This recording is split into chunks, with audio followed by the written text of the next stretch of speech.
Hello and welcome to my Med Talks with Catherine. Today I invited Connie Montgomery, a wonderful person with a lot of spirit and an interesting history of her healthcare experiences. Hello, Connie. Maybe you want to introduce yourself because that's, I think, the best way to move forward. Thank you so much, Catherine. And hello to everyone listening in.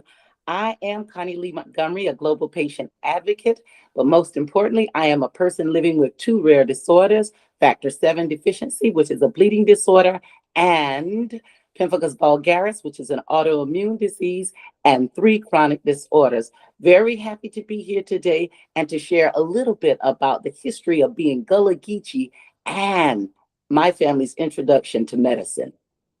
Well, thank you, Connie. That was a very short intro of a very long story. I really love to dig deep into it. Now, I just want to let my listeners know why did I invite Connie to meet us? As you might know, I co-authored a book about clinical trials with Keith Berelowitz, and this is the book. Yeah. And Connie shared her story in the book. And it caught my attention and it sticked in my head and it didn't want to go out because I found it so incredibly interesting. And also it opened my eyes for, we talk about localization and culture in medical language all the time. But to talk to someone who actually has that history and that experience in their own family is a complete difference to really understand where the differences are and why we choose words like we choose them, or at least just to understand why people react to certain things as they do. And with this said, I would like to ask you, Connie, to tell us a bit more about why are Black people maybe more hesitant when it comes to, let's say, white HCPs. Please share a piece of your story. I have here some examples. I will read out this sentence. Therefore, when our first medical examinations were carried out, they were conducted on the slave auction block in Charleston, SC. This was something that really caught me, and I really had a picture in my head when you wrote about that. Would you like to go all the way back and start there from? Absolutely. Thank you so much for that lead in, Catherine. I want to say for Black and Brown people, especially here on the southeastern coast, where I'm currently located in the United States of America, our histories, especially in the Gullah Geechee culture, did start out on the slavery auction block in Charleston, South Carolina, which was the port where the enslavers brought my ancestors in.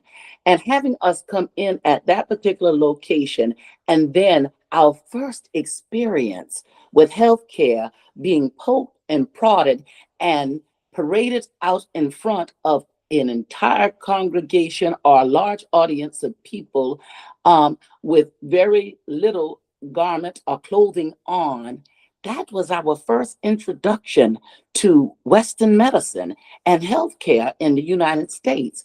Now, being poked and prodded and asked to cough and being barely naked there and treated like an animal in front of all of these human beings, being a human being, that was a very horrid experience and introduction to healthcare. So you can see how this story traveled through the generations as it was told from grandparents and great-grandparents and great-great-grandparents. So this is the introduction for a lot of Black people that came via enslavement, brought in by our enslavers to this country. So healthcare from that standpoint, not a very good experience. Now, moving forward, as Black people and brown people in America started to receive health care, a lot of times it was from people that did not look like them. Most times it was from our white counterparts and our Caucasian or white counterparts because of racism and bias and all of those things that landed with us here being here in America, it really affected how people were treated. Namely, let's give you some examples. Let's think about my mother and her siblings. Um, my mother was 78 years old when she passed. Of course, I have a bleeding disorder, and I have a younger sibling with a bleeding disorder, and our children have bleeding disorders. And the type of bleeding disorder we have is factor VII. So it's autosomal recessive. So both parents, mother and father, had to contribute to us having it. But my mother was 78 years old, and even in her latter years, and desperately needing care, did not want to be seen by medical professionals because she has experienced, her and her siblings, such terrible care in their youth, younger years, and even adult years, being ignored and dismissed when they would go and tell medical professionals against their cultural upbringing what was going on with them when they were having health issues. So not only is that deep history of maltreatment, of them being and their ancestors experiencing this on the slavery auction block, but even when they experience so-called the freedoms of being free individuals in America, and getting health care, it was an unpleasant experience, even until my generation. I remember as a little girl, mother taking me in against our cultural beliefs, but we were so desperate for me to try to get care because I was having nosebleeds that lasted at least 10, 15 minutes. I was having bruising all over my body, black and blue. I was having swollen joints, and I was having menses that was lasting sometimes 9 to 12 days. Oh, She was wow. desperate for help. So she went and took me to an OBGYN to get care. And I remember the doctor looking at mother, a white male, and saying to her, you know, this had to be untrue. This could not be happening. And What? women, right to our faces, do not bleed this way, especially girls. And so I thought, wow. But it set a precedent in my mind at that time. But you know, maybe mother was right. We do better to take care of our own healthcare needs at home and use the traditional cultural methods we had always used, you know, our own folk and medicinal properties, right, for our healthcare needs, and not even expose ourselves to that hurt, that pain, and that harm of just being totally dismissed or ignored when a healthcare situation presents itself. But it also did something else different for me. It turned something on within me intrinsically that made me want it to be different. I was too young to know how I wanted it to be different, but I know I wanted healthcare to be different for people that look like me. How old were you back then? Pubescent years, about 10, 11. Wow, that is a young age. And you bled so much already in that age. Absolutely. Wow, that must have been frightening. Absolutely. Because all of my childhood through my teen years, these symptoms were constant. They didn't go away. They stayed with me. As a matter of fact, I think when I was younger, much younger, I don't recall this, but I remember mother talking about bruising on my legs. You know, when a toddler first starts walking and you're Yeah. often falling. And so she noted those things, and it just followed me throughout. Well, we'll find out much later in my story why these symptoms were so prevalent. They were so prevalent because I had factor VII and it was congenital. Wow. Wow.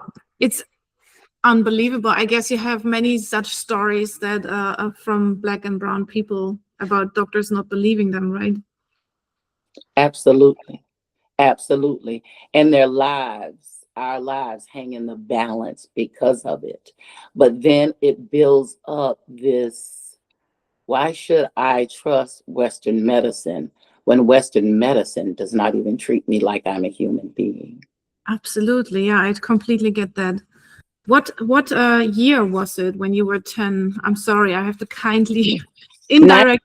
it's okay, 1980 and 81. 90, 80, 81. Not So long ago. Not that it's long not, ago. no, it's not at all long ago. This is crazy. This seems like it's just, you know, I'm it only should have, 55. Not that no, long ago. that is crazy. And you read your great grandmother. I read something here. Your great grandparents were enslaved still. Yes. That's crazy. For me, it Yes. feels like it's so long ago, but it isn't, right? It's a very present topic still, Yes. right? Some people look at dates and they say, well, 1865, slavery was supposed to end. And then 1868 and 69, you all were freedmen. But the unlearning that needs to take place is great. Yeah. Because people stayed in servitude, my peoples, for quite some time after that. And though some people say, well, it wasn't slavery, it was servitude just the same. Even when they moved into something called sharecropping, they were still serving someone else in a situation where they didn't have a whole lot of say and they weren't paid for the gainful work that they did. So servitude and slavery.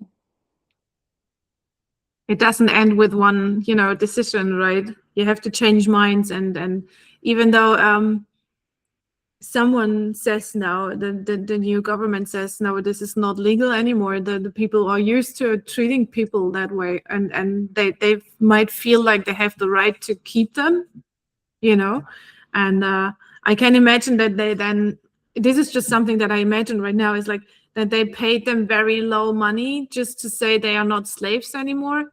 But on the other hand, they were still slaves, because I can imagine also that it was very hard for them to get out into the world and get a job, like a real one, where you can like feed your family from. Is that right, or is it wrong? Let's talk about it. Let's talk about it, Catherine. Absolutely. Absolutely. Because you say an individual is not a slave, but yet you have them in a low service job where they're not even earning wages, or they're not even earning enough wage to take care of themselves or a family. They are still in a disparaging situation. And Right. so that is the case for many people, as well as not an opportunity to get an education, not an opportunity to learn and grow and become better so they can provide for themselves and their family. I mean, that's a lot. Yeah, That's a I lot. completely get that. And it Yeah. affects every part of their existence, not just being able to provide, but it affects how they're able to provide, where they live. They have to live on the masters or the slave owners or the plantation's properties. Then, Yeah. if you have to live on their properties, you're indebted to them for the use of what?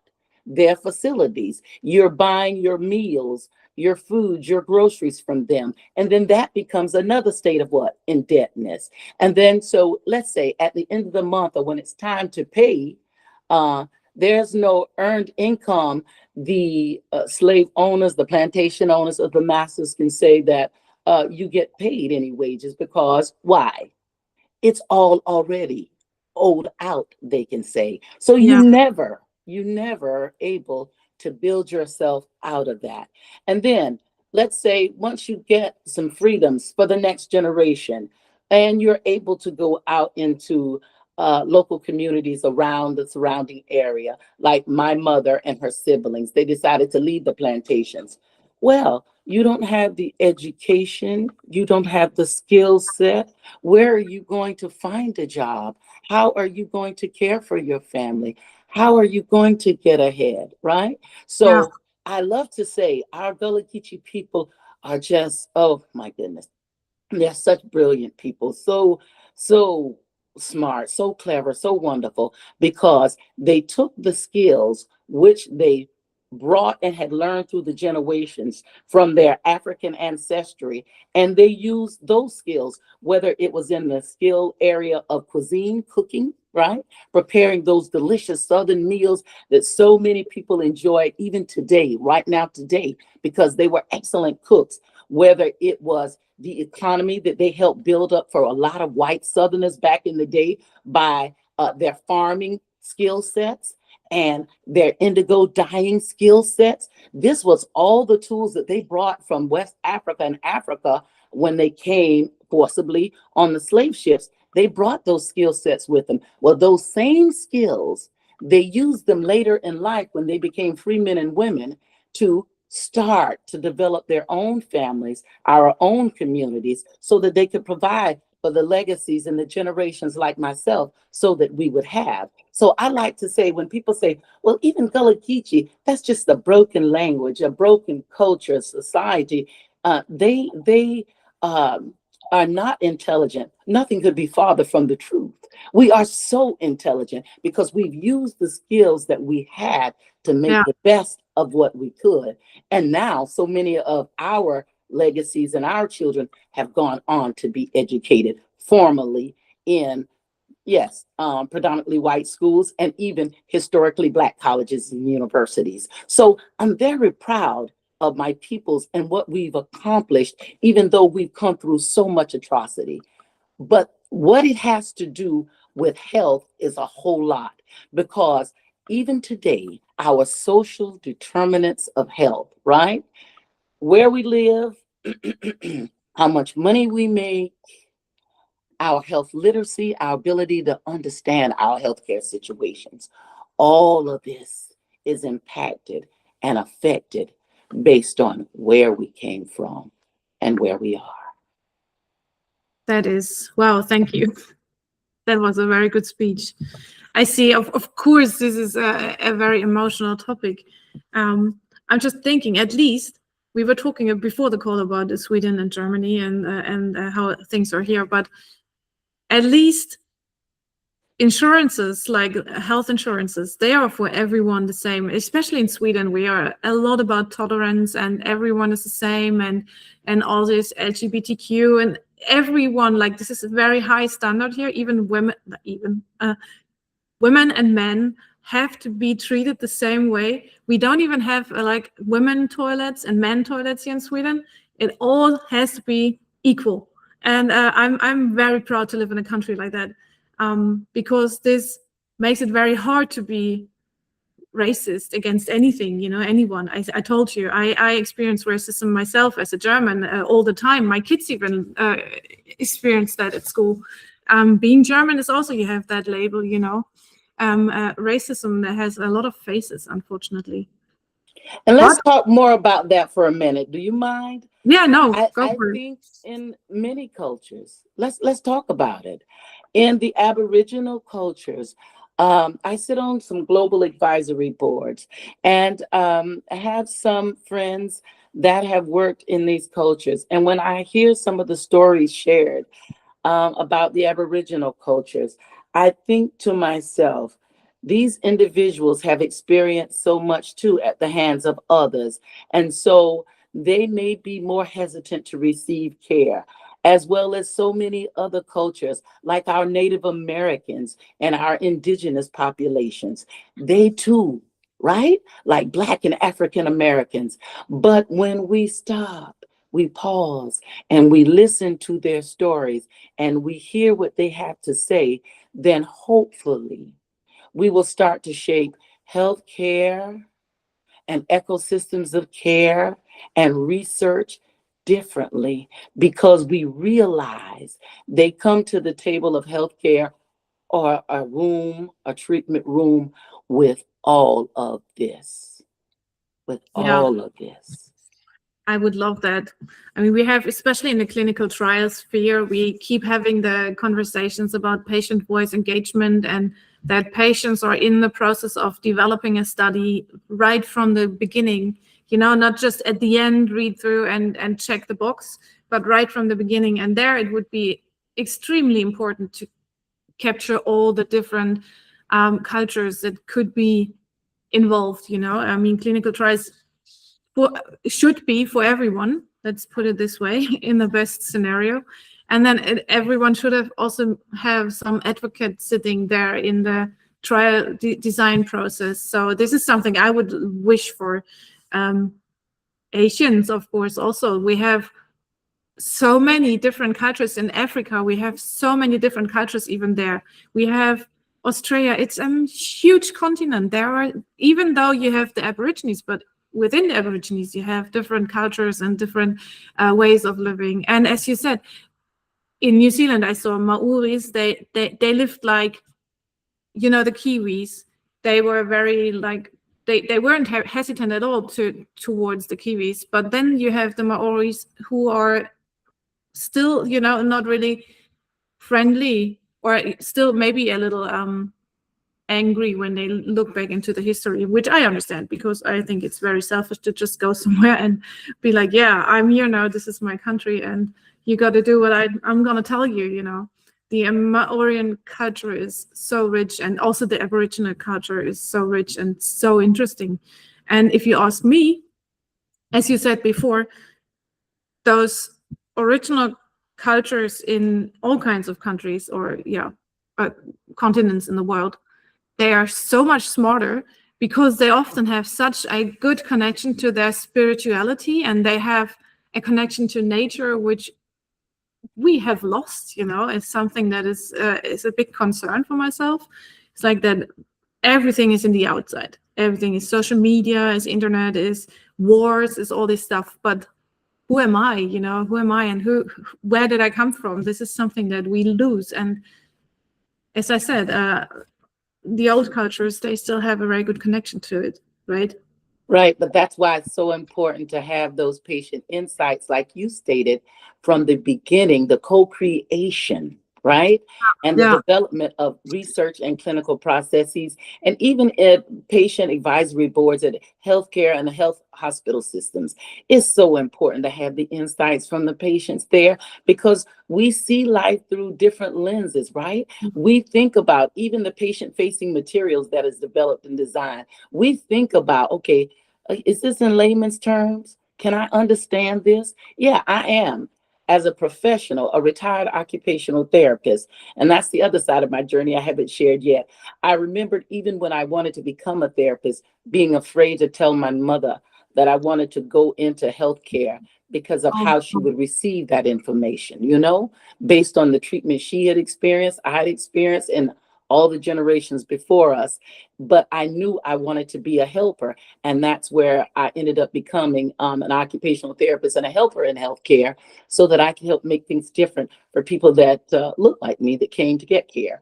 But as I was stating, I think we need to get to the place where we deeply listen and have patience at the table, and it be a level playing field and a partnership where we get their insights. That's what'll help us do healthcare. That's what'll help us do research better around the world. Definitely. And I also think that not just, we keep saying patients, but not just patients, but also investigators with a different cultural background, right?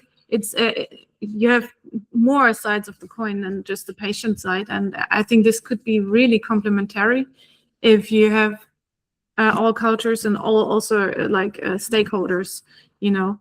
Absolutely, absolutely. The regulators, the clinicians, the patients, the doctors, the researchers, all of us come together at one table and absolutely have a say in the products, the protocols, and the medications being developed. Absolutely. Yeah, I see we're on the same page here. I wonder, you said you worked as an occupational therapist. Could you tell us a bit more about that? Yes. And also, what did your mom say? I would like to know, what did your mom say? How did you receive the news? When I told her I wanted to become an occupational therapist, Mama was like, "Why? Why?" And I said, "Mama, I want to help people. I want to make certain that when people go in to see the doctors and they go in to see therapists, that they see somebody that looks like them, Mama, and they're more open to going in to get that treatment." I said, "Maybe, Mama, if you had come to see me, you know, things would have been different." And she just looked at me and she was like, "Connie, I don't know about that." You know, still. How old were you there? That hesitancy. I was about 17.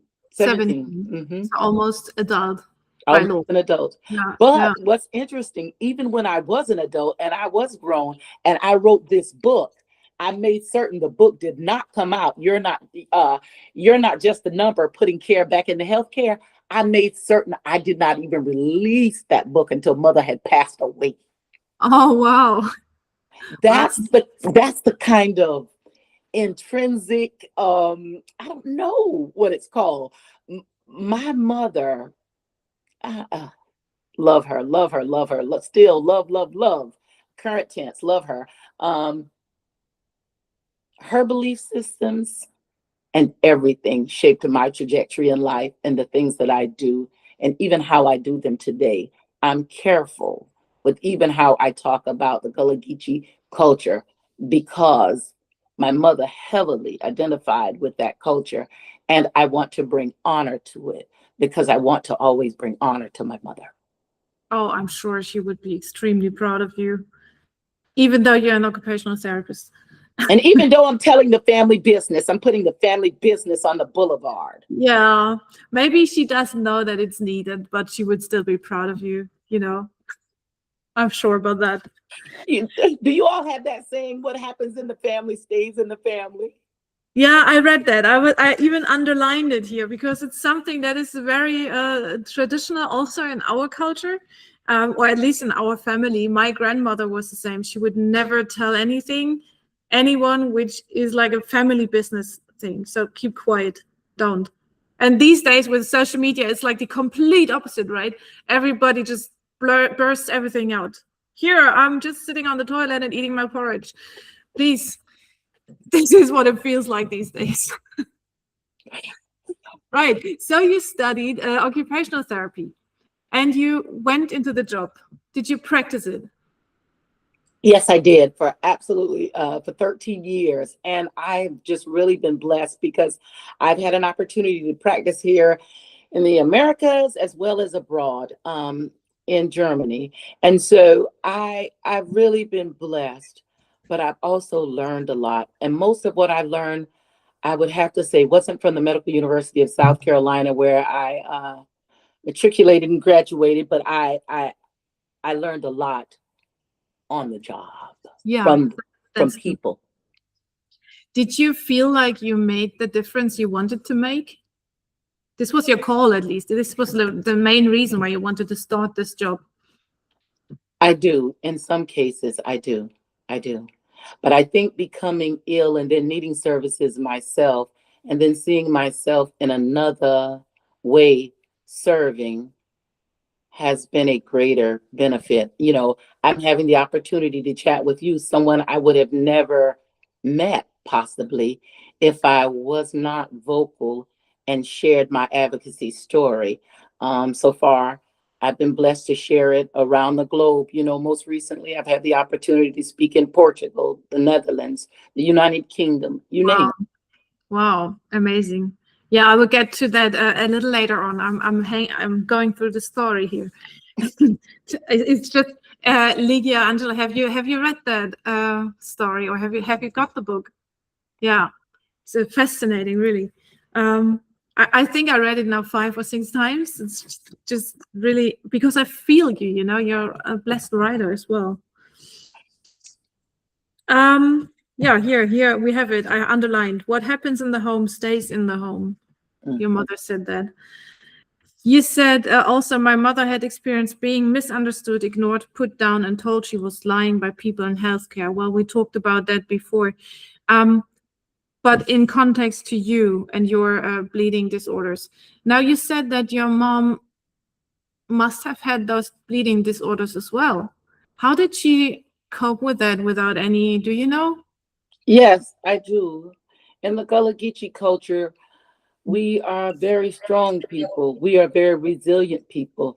She took care of herself the best she could with those type of folk medicines that we use when someone is ill, as well as just doing the things that she could do to change garments often, and even down to the very end, refusing to go and get properly diagnosed.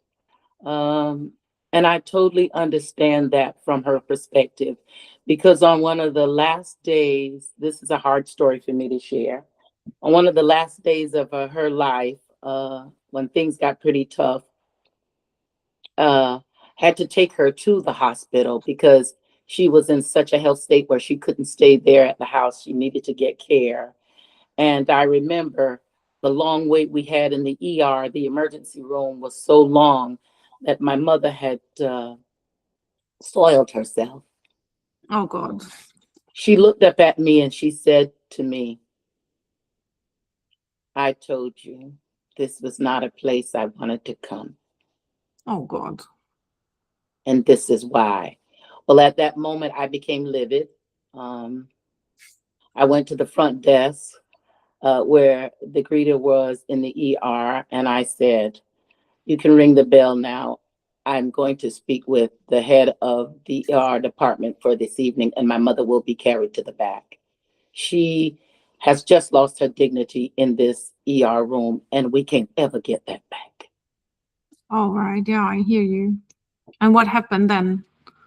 Of course, they all came out, the triage nurse, the head of nursing, everybody, and they helped get us to the back. And then they immediately helped us get changed and everything.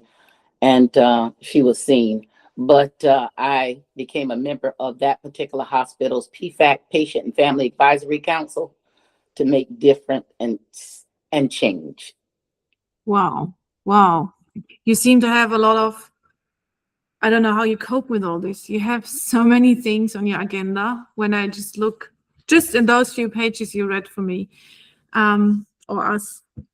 Wow. But I think you have such a strong character, and your mom was, even in that situation, proud of yourself that you got those people to do the things necessary. You know, I've been working in the ER for 7 years, and you always had those people who fought for their rights, and you had those people who would just sit there and suffer quietly.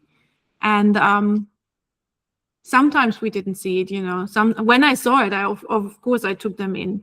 But especially elderly people, they have such a pride, and they don't want to burden anyone. And then they, you know, and on the opposite, the young ones, the about 20-year-oldish, they were the worst patients because they had the least issue, but they had the biggest mouth.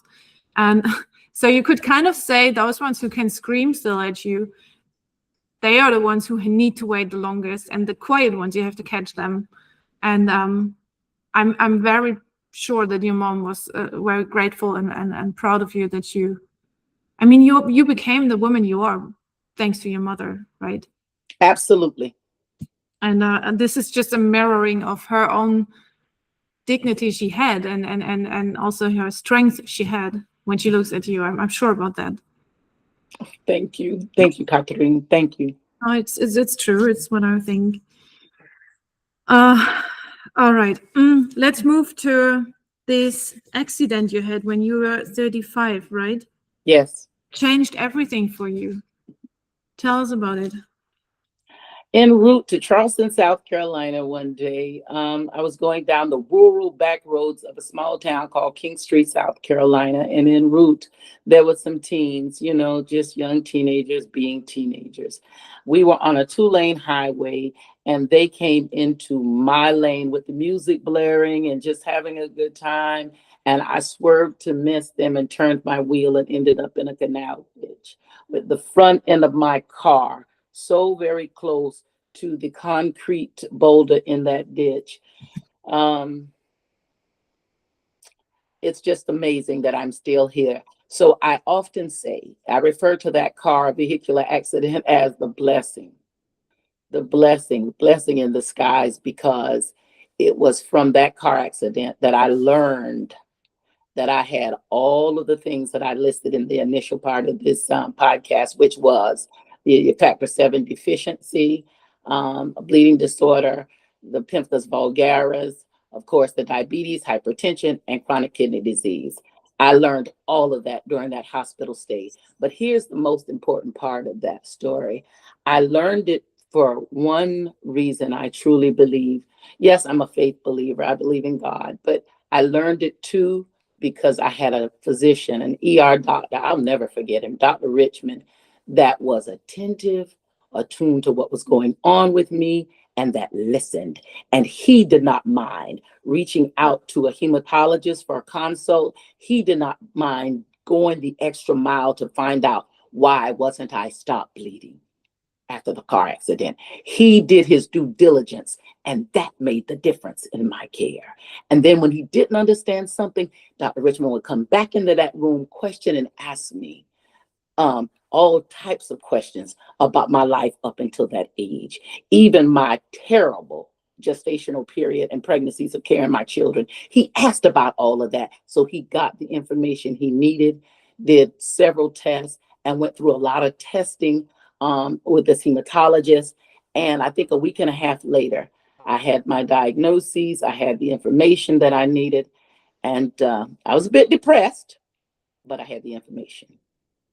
You're saying you had to wait 35 years to get a doctor to listen to you. That is crazy. And then you have all the tests done within 1.5 weeks, and you got all the diagnosis. Wow. Wow. That's crazy. It was overwhelming. Yeah, I get that. I feel it.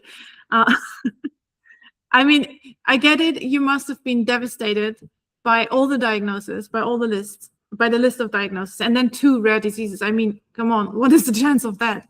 But you knew what to do about it, hopefully. How did it go from there? But they were there. I want to say this part, because Factor VII is congenital. It was there. I was born with it. But all along, no one really tuned in and listened. So, or even cared to listen. And yeah, it could have been implicit bias. It could have been just discrimination. It could have been whatever the rationale and reasons for them doing it. It caused harm and a lot of nonsensical pain and suffering for me that didn't have to be, Yeah. you know?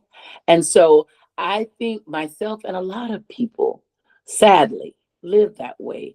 And so I'd love to see healthcare do differently and healthcare equity be possible for everybody. But from that point on, I knew things would be different for me. I knew I would advocate for better healthcare, especially for people with rare conditions and bleeding disorders. I went to, at the time it was called the National Hemophilia Foundation of America's annual meeting in America. And I went to that, and I saw people out sharing their stories and telling about their advocacy journeys and all of this. And I knew, I was like, wow, I want to do that, you know? But here again, a bit fearful to come back home and say to mother, I think I found where I want to go from here. So I just kind of tiptoed around it, to be honest. And I was like, well, I'll be going on these talks and I'll be talking to people about different things with health. And, you know, that's kind of how general I'd be with her about it. Didn't want to say, yeah, and I'm out telling the whole world I got a bleeding disorder too. But and I became very passionate about it and sharing our stories. But at the time when I got involved with the National Hemophilia Foundation, now it's called the National Bleeding Disorders Foundation, women, they had a straight uphill battle. We had a straight uphill battle for people to understand that we had bleeding disorders because it was prevalent among the gender of males. And that's what most doctors thought. Women could not have hemophilia. Women could not have bleeding disorders. And if they did, they were simply carriers for their male sons. Uh-huh. Right. Wow, that is... So it made me impassioned even more so, right? Because here I am, a Black woman from South Carolina who didn't find out until my mid-30s, after almost dying, delivering both of my children by emergency C-section and almost bleeding out with them, that I have a bleeding disorder. Then I get into a community where they're now saying, okay, women don't have bleeding disorders. And you're like, hello. So I became really impassioned to do this work. So I I get started traveling around to, I think we have about 52 chapters here in America and in the States, telling the chapters, then going to the hemophilia treatment centers, which are federally funded treatment centers that treat people with bleeding disorders and hemophilia, and telling them my story. I think you are doing just what you meant to be doing. You know, this is your calling. You have the way you talk. I cannot imagine anybody cannot listen to you. And I'm spiritual. I don't believe in God, but I do have my own beliefs. And I think I'm a very strong believer that everything in life happens for a reason, even though it's very hard sometimes. Yes. But nothing comes without a reason. Otherwise, it just wouldn't make sense to me. And everything that happened to you will help so many other people and new generations just by you talking about it. And other women who, like, if doctors now learn that this is also very common, and it was very common for a rare disease in women, they might this, just you telling them might change so many lives and spare people the experiences you made. And you are a strong woman, and I think we do get only the burden we can carry, you know. And I think you made the absolutely best out of it. And I'm impressed. I'm highly impressed by your career, and also your private life, your private career. Thank you. To highlight a few, Connie is, let's start. You're an international ambassador and speaker for bleeding disorders in the worldwide. You won the National Volunteer of Excellence Award of the Year in 2014. You received the It Takes a Village Award of Excellence for the Hemophilia Federation of America in 2018. 2025, you this is got the this is hard for me. Humanitarian. Thank you. Of the Year award. Where does it lead? And you've been featured in magazines around the world. I'm so honored that you sit here with me today, and I'm just highly impressed by you and your strength also. And I can just imagine how wonderful your mother must have been, and how strong. Seriously, this goes through your line. She was amazing. She was incredible. She was amazing. She was fierce. She was a force. Oh, I can imagine that. Yeah. How many siblings do you have? 3, right? I have 3 sisters, and when my mother was 68, she adopted my youngest brother from the state. He was autistic, a special needs baby who was abandoned in a hotel with his siblings, and my mother adopted him. Yeah. Wow, with 68. Wow, I'm telling you, this strength is in your family, you know. It just passes on in every generation. I would have loved to meet your mother and your grandmother.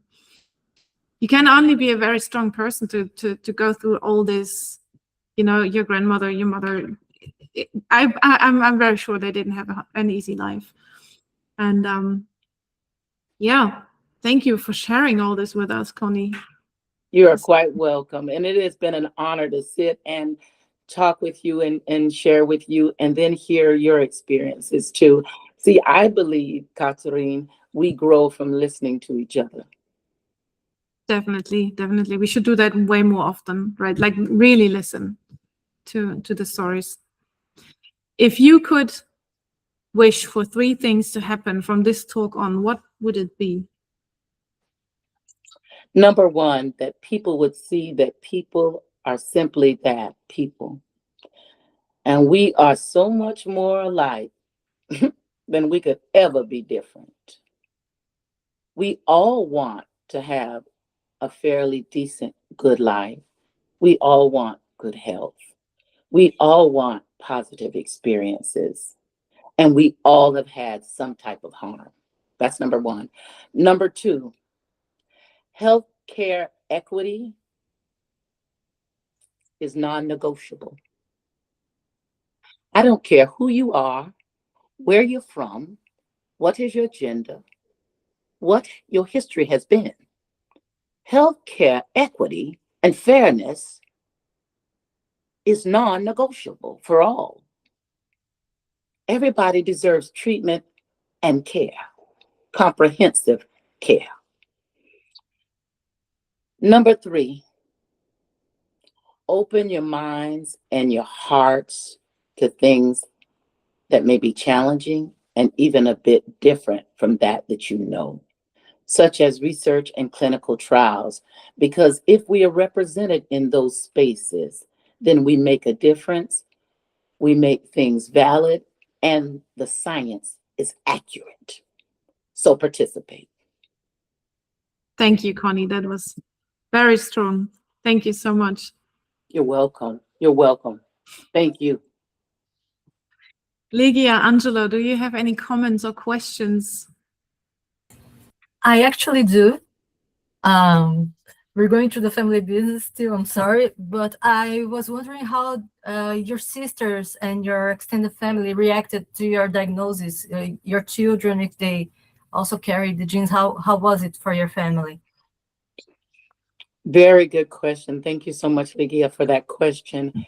My younger sibling, she knew before me because of the presentation of her only child, a male. He was the first diagnosed with Factor VII deficiency in our family. And when I told her, she took pretty much a hands-off approach initially. It took her a moment to come around and want to talk to me about the bleeding disorder issue in our family. But my other 2 siblings, the older 2 siblings, not so much, not so much. It's still not talked about much with them. But the second oldest one, she's getting better because she has now 2 grandchildren who are presenting with these nosebleeds. So the inquiries are starting to happen. She's starting to ask more questions, tap in more, and wanting to learn more about bleeding disorders, specifically Factor VII disorder. And my children, both of them are adults, highly educated. I'm very, very blessed in that. I have a male, the oldest, 32. He has 3 bleeding disorders. What happened was I fell in love with my high school sweetheart with no knowledge that he himself had a bleeding disorder, but he has the opposite bleeding disorder of me. My high school sweetheart has Factor V Leiden, which is a clotting disorder. Well, I have Factor VII deficiency, which is a bleeding disorder. He clots. I don't clot like I need to. So we got together, had 2 babies. And these babies now are presenting with some incredible genetics. Blake has afibrinogenemia, better known as Factor I, Factor XI, and Factor VII. That's his phenotypic representation. That's how he presents.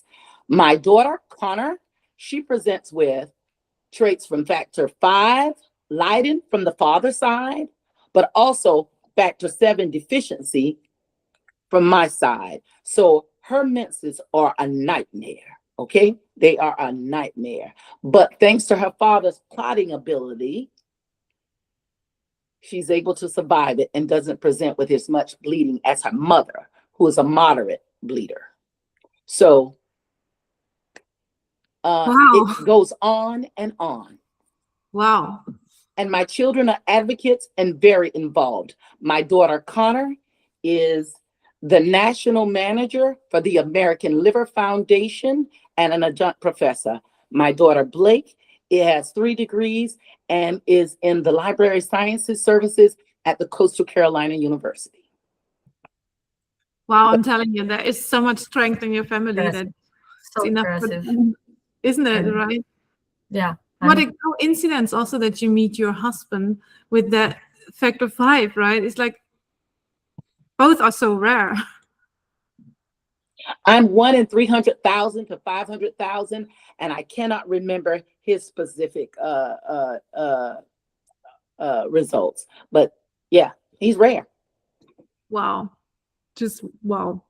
You should think if you have factor 5 and factor 7, it evens out, but obviously it doesn't.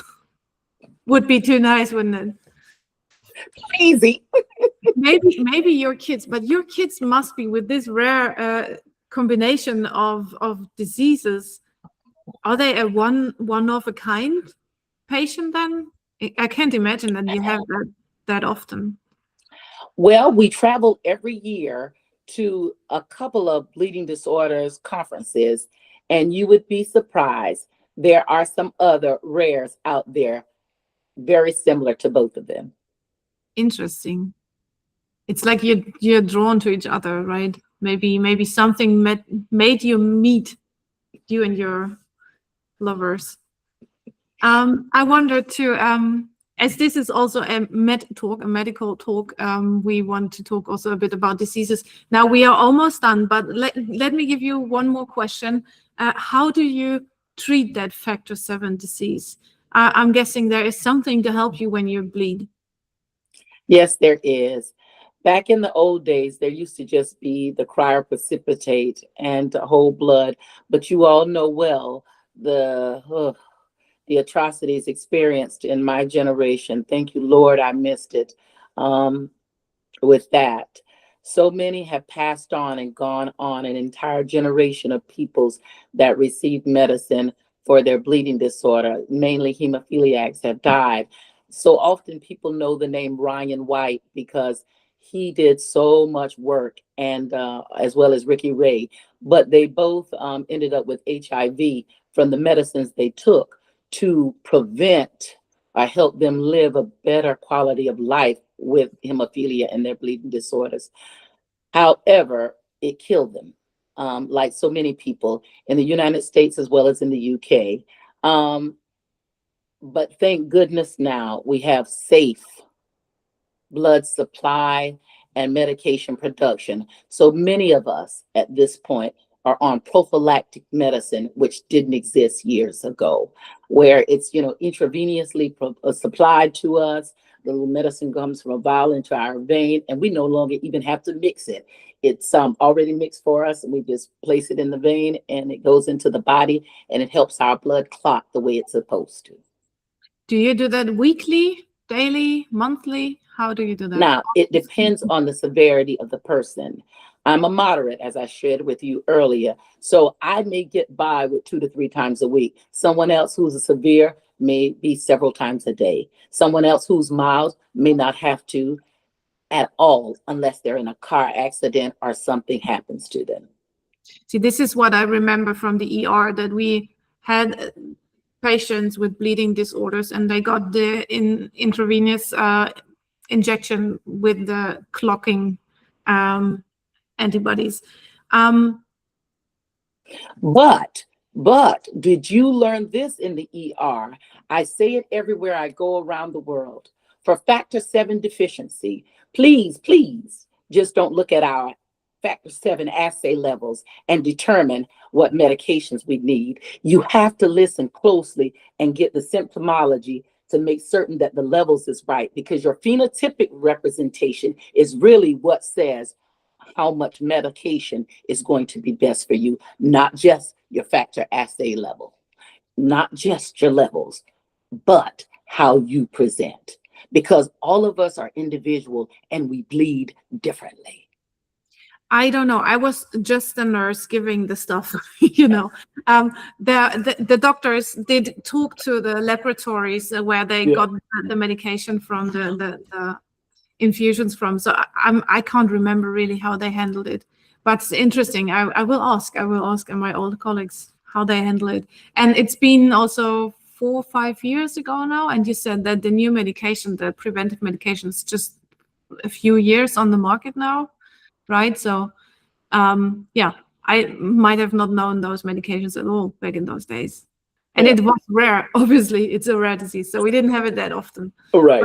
I remember that my neighbor's son, he had some bleeding disorder where he bled a lot, and I think it was factor 7. because I know when he was playing with my kids that they always said you need to be aware that he doesn't fall, or if he falls, call me. And then they were quite often when he was like very little in the hospital for like emergency care. So I think I'm quite sure it was Factor VII. But now we can factor at home, which is the blessing of prophylaxis, because it's portable, it's in the little small tubes, and most of us have been trained to give our own factor. We can factor at home, where back in the day, it used to be any type of major bleed, you had to run to an emergency room because you couldn't do it at home yourselves. Yeah, this is such an advantage, right? Yeah. And then also just to be like, also when you fall on your head, you might get a brain bleed, and then time is brain, as we used to say in the ER. You have to act fast, and then when you live somewhere not so close to a hospital, it might take you too long to go there. So it's an incredible new medication on the market. And this is also why I'm a big believer in clinical trials. I do completely understand why people are hesitant. I mean, our book is all about it. But without people daring to go into clinical trials, we wouldn't be where we are now, right? Same as I talked with Angelo about the diabetes 1 medication. It's such a big change happening. So thank you for everyone who dares. Thank you even for everyone who considers and then doesn't dare.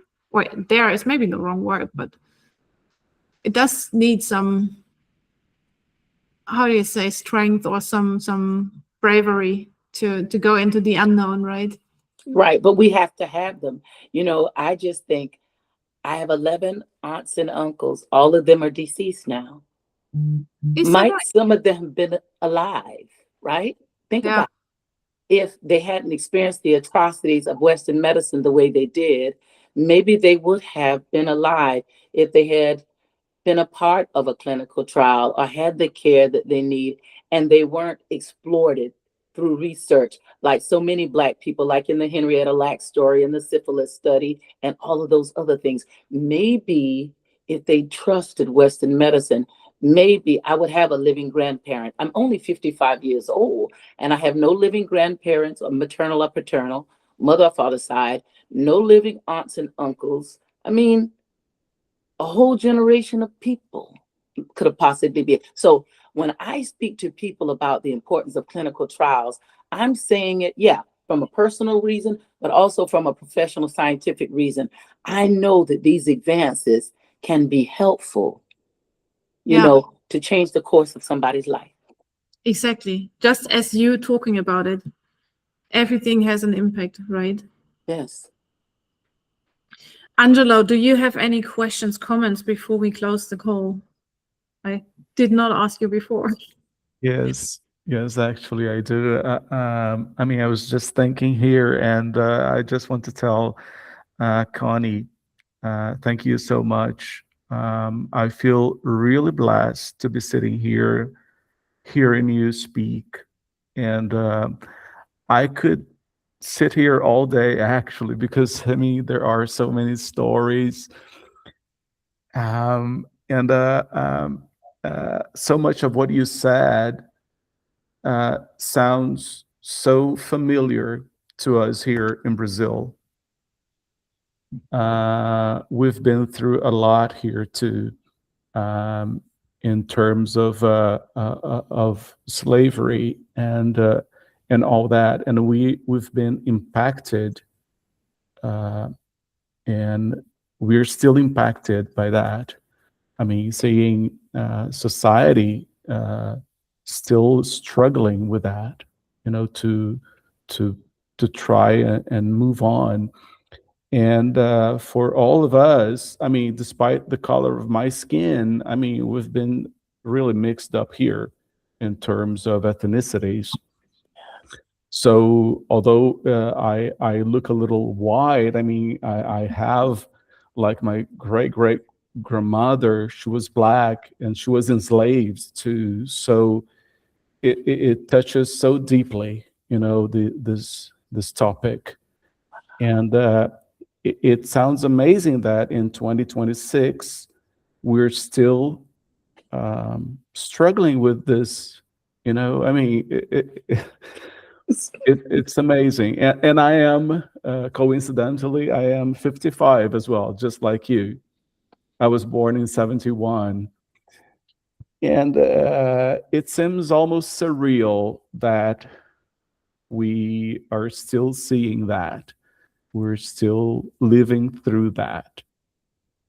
So thank you for you being there for your community and making a difference, taking this conversation to the world,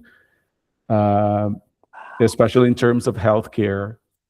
It is so important. So I met you recently on LinkedIn, and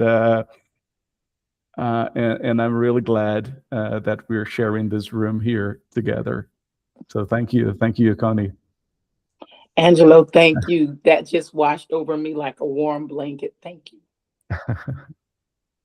Oh, I get goosebumps again. This is why I love doing the MedTalks, because of the connections we make.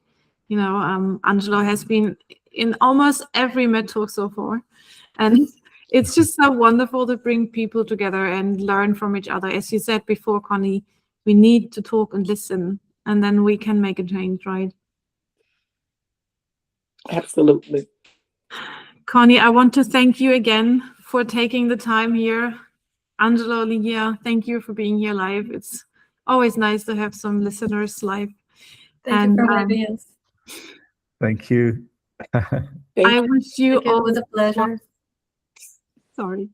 I wish you all a wonderful day, and let the talk sink in, and yeah, just keep the conversation going, right? Absolutely. Thank you, guys. Absolutely, yes. Yes, thank you. Have a wonderful day. Thank you. Have a great Bye-bye, day. all. Thank you so much. Ladies. Thank See you. Bye. Bye.